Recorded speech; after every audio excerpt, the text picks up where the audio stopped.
First time lang ito ginawa ni LeBron James sa kanyang buong NBA career. Pero bago yan, OKC Thunder patuloy pa ding naghahalimaw. Sa laban nga ng OKC kanina kontra Utah Jazz, hindi nga naglaro ang reigning MVP na si SGA. Ngunit sa Utah ay wala din si Lauri Markkanen. Pero kahit hindi nga naglaro si SGA, tinampakan pa din ng OKC Thunder ang Utah Jazz sa score na 131-101. Pinangunahan ni Jalen Williams ang OKC Thunder pagdating sa scoring dahil nagtala ito ng 25 points, 3 rebound at 8 assists.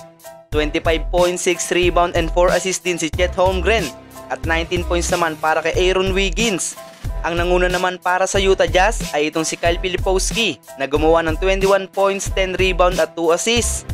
Dahil nga po sa pagkakapanalo ng OKC Thunder na ito mga idol, sila nga ay magkakaroon ng 15 game winning streak at magkakaroon ng record na 23 wins and only 1 loss.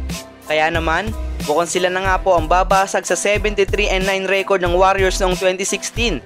Dahil kahit wala nga po ang kanilang MVP, sila nga ay patuloy lang dinodomina ang NBA. Ano ba ang masasabi nyo sa pinapakitang laro ng OKC Thunder ngayong season mga idol? Habang tumungo naman tayo kay LeBron James. Kanina nga sa naging panalo ng Los Angeles Lakers kontra 76ers, si LBJ nga ang naging X-Factor sa game na yon mga idol. Dahil hindi nga po maseselyo ng LA Lakers ang panalo kung hindi dahil sa mga clutch basket na ginawa ni LeBron sa mga huling minuto ng laban. Nagtapos ito ng may 29 points, 7 rebound at 6 assists, shooting 4 out of 6 sa 3-point line. Matapos nga pong maitala ni LBJ ang isang mid-range jumper sa harap ni Quentin Grimes, may ginawa nga itong celebration na first time niya lang ginawa sa kanyang buong NBA career. Ito nga yung pinagsabay niyang gawin ng vintage celebration niya na The Silencer at The Crown. Kaya naman matapos ang game, sinabi ni LeBron James sa interview na special nga daw ang moment na yon dahil para ngayon nga lang daw niya ito nagawa.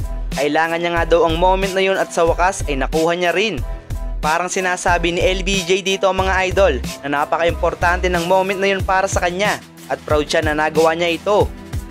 Matapos nga din po palang makuha ng Los Angeles Lakers ang panalo kanina, nalagpasan din na pala ni LBJ si Robert Parrish sa all-time regular season wins.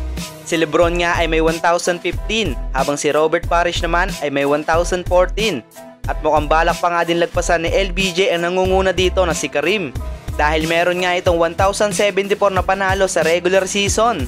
Mga isang season pa siguro ang kakailanganin ni LeBron James para malagpasan niya si Kareem sa all-time regular season wins. At kapag nagawa niya ito, siya na nga po ang parehong hahawak ng all-time scoring record at all-time regular season wins. Ano ba ang masasabi nyo sa ginawang celebration ni LeBron James kanina kontra dito sa Philadelphia 76ers mga idol?